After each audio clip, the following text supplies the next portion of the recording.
ISLന്റെ 5ാം സീസണിലും സൂപ്പർ കപ്പിലുമെല്ലാം തകർന്നടിഞ്ഞ ഒരു ബ്ലാസ്റ്റേഴ്സിനെയാണ് നമ്മൾ കണ്ടത്. കഴിഞ്ഞ സീസണിൽ നാണം കെട്ട തോൽവി ഏറ്റുവാങ്ങിയ കേരള ബ്ലാസ്റ്റേഴ്സിന്റെ എല്ലാ ഫോറിൻ താരങ്ങളെയും പിരിച്ചുവിട്ടതായി പല വാർത്തകളും ഉണ്ടായിരുന്നു. ISLന്റെ 5ാം സീസണിൽ കേരള ബ്ലാസ്റ്റേഴ്സിന്റെ ഫോറിൻ താരങ്ങളിൽ മികച്ചു നിന്ന് കളിച്ചിരുന്ന ഒരു ഫോറിൻ താരമായിരുന്നു സ്ലാവിഷ സ്റ്റജനോവിച്ച്. എങ്കിൽ സ്ലാജനോവിച്ച് ഇപ്പോഴും ബ്ലാസ്റ്റേഴ്സ് വിട്ടിട്ടില്ല എന്നതാണ് സത്യാവസ്ഥ. എങ്കിൽ ബ്ലാസ്റ്റേഴ്സിന്റെ ഫോറിൻ താരമായ സ്ലാവിഷ സ്റ്റജനോവിച്ച് ഇപ്പോഴും കേരളം വിട്ടിട്ടില്ല.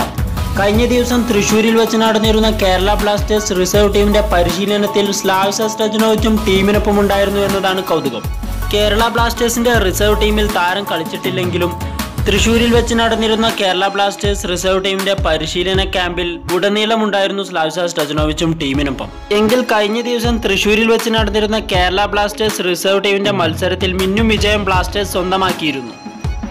കൂടുതൽ കായിക വാർത്താവിശേഷങ്ങൾക്കായി ഇപ്പോൾ തന്നെ ചാനൽ സബ്സ്ക്രൈബ് ചെയ്യുക. നന്ദി.